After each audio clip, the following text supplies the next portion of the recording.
While the media called it self-pity and fans saw defeat, insiders who've watched Lewis Hamilton long enough recognize something entirely different in that harsh fluorescent glow of the Hungarian Grand Prix media pen. Standing there soaked in the sweat of disappointment after his Q2 qualifying disaster, Hamilton didn't just vent about his 12th place finish, he delivered a calculated message that would echo through the halls of Maranello. When Sky Sports asked him what happened out there, his answer was brutal and deliberate. "It's me.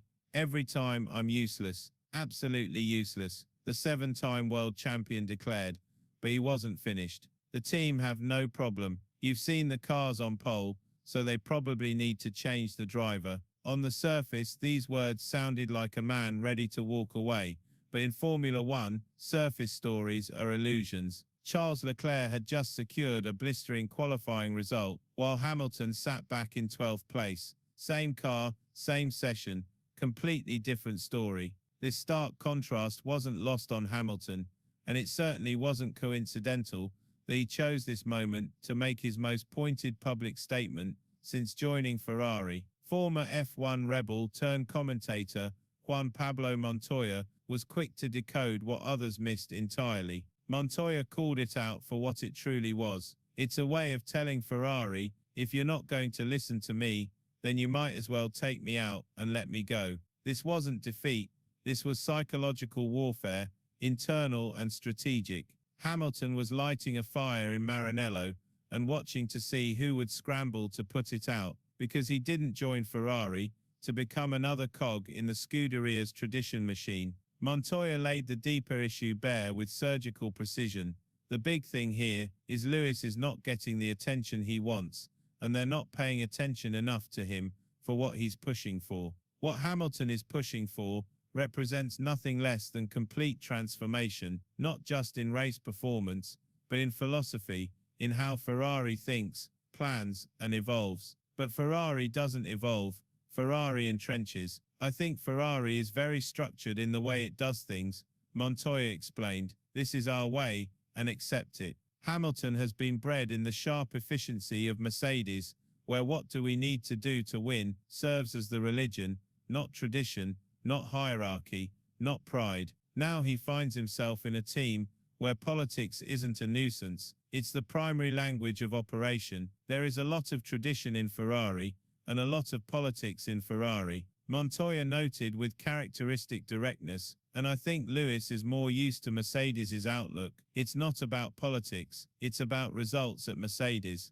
This fundamental philosophical divide creates the friction that Hamilton's public outburst was designed to expose and challenge. When Hamilton declared himself useless, it represented weaponized humility, designed to rattle Ferrari's cage. He knows exactly how this sport operates, and he understands that if you want to change the DNA of a team like Ferrari, you must shock it first, rattle its bones, dismantle its comfort zone. What better method than offering yourself up as the problem, while simultaneously exposing the real issues? Montoya doesn't believe for a second that Hamilton is ready to throw in the towel. "It's a wake-up call," he stated confidently. Hamilton is battling to reignite something he lost when Mercedes stopped being competitive. That fire, that edge in qualifying, that ruthless extraction of milliseconds that defined his career. When pole position became a pipe dream, Hamilton began playing the long game, but now he's back in the fight,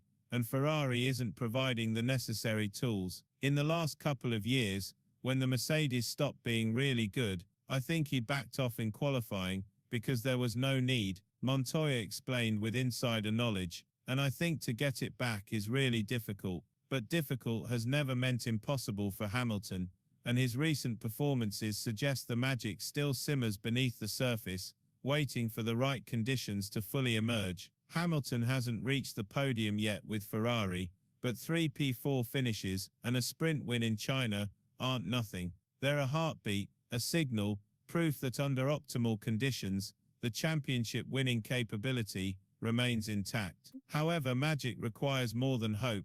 It demands systematic change implemented without apology or compromise. The central question now revolves around whether Ferrari will finally hear his message, or if the most iconic team in motorsport is about to learn the hard way what happens when you ignore a 7-time world champion. The irony cuts deep because Ferrari signed Lewis Hamilton specifically for change, for disruption, for the fire that carried him to 7 world titles, yet now that he's delivering exactly that, they seem unprepared to receive it. Hamilton didn't walk into Maranello to play second fiddle to tradition, he came to rewrite it entirely.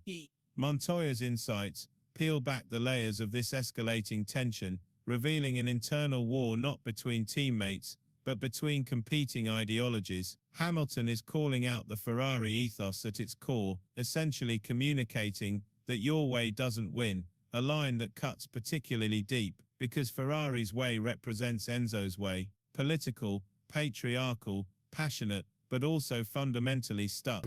Ferrari operates as a dynasty trapped in its own museum, and they've invited a revolutionary into the archives. That revolutionary just transformed his microphone into a Molotov cocktail, using the media spotlight to apply maximum pressure on an organization resistant to change. It's a way of telling Ferrari, if you're not going to listen to me, then you might as well take me out and let me go. Montoya repeated, emphasizing the calculated nature of this public challenge. This outburst arriving after qualifying wasn't accidental timing. When emotions run raw and cameras roll continuously, when he could contrast his performance with Leclerc openly, it represented a chess move of the highest order. Sacrifice the pawn, shake the board, and suddenly everyone at Ferrari finds themselves talking about fundamental questions. Is Charles the number one? Is Lewis declining? Why isn't the team adapting to his feedback? Why hasn't a 7-time world champion stood on the podium once in a Ferrari suit? Hamilton has always played the long game throughout his career,